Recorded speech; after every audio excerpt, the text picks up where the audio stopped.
Shalom Aleichem. This is the response to Deshaun's response to Jeff Benner's uh, translation on Genesis 1:1. Now, before we go to figure out what the Hebrew says and all of that, here's what he had the problem with. In the summit, Elohim fattened the sky and the land. In his first video, he has a problem with the word summit. Fine. But that's not the one that I want to deal with. The second video, he has a problem with the word fatten, which is the root bara, bet, resh, aleph. And we'll deal with that in just a second. Well, his main problem seems to be that fatten deals with this concept of creating out of something. And he takes issue with Jeff's notion that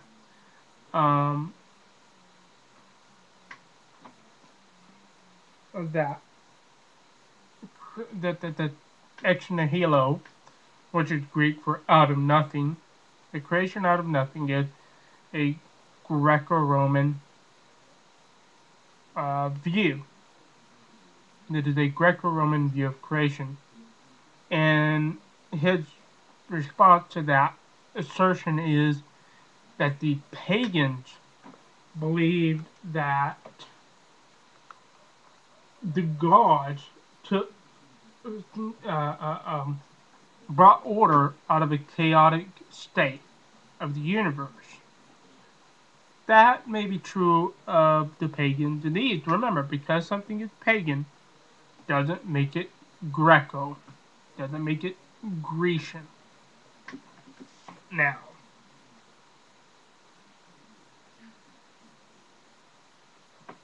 the word bara means, I'm going to read it from the Analytical Hebrew and Chaldee Lexicon by Benjamin Davidson. It gives everyone a reference source. I could read out of many other lexicons as well, but I'm going to give you this one. That's for I'm not sure what the Strong's lexicon is, number for those who want to look it up in that one. I'm using these reference tools for the audience. That way they can look it up themselves. But bara, bet, resh, aleph. It means to, by the way, on this lexicon, it's on page 113. To create, to form, make. The nifel form is to be created, to be born, the PL form, to cut or cut down, to form or fashion. The hifil form is to feed or fatten. Comes from a two-letter root, bar, bet, resh. It's a masculine with the suffix yud, bari. It means a son. Bar is Chaldean masculine indicative 2a, a son or a grandson, as in Ezra 5:1. Baria, bet resh yud aleph, is masculine indicative 3a, adjective, the feminine is baria, bet resh yud aleph he, indicative 10, fat or fatten. Baria, bet resh yud aleph he, is feminine, a new wonderful thing, as in Numbers 26:30. Biraya, bet resh aleph yud he, whom the Lord created, personal name masculine. I'm not going to read all of it, but there we have all of that part of the info. So here what bara is, it's an idea of creating something out of something else by carving it down or fashioning it out of a raw material, if you will. Now, how does this relate? How is it that can we see this story of God creating the universe out of something that already existed, or And the answer is yes. First of all, the Bereshit bara Elohim et hashemayim v'haaretz. And in a beginning, Elohim created the skies and the land. V'haaretz hayta tohu v'bohu v'koshek al pnei tahom v'ruach Elohim v'rachvet al pnei hamayim.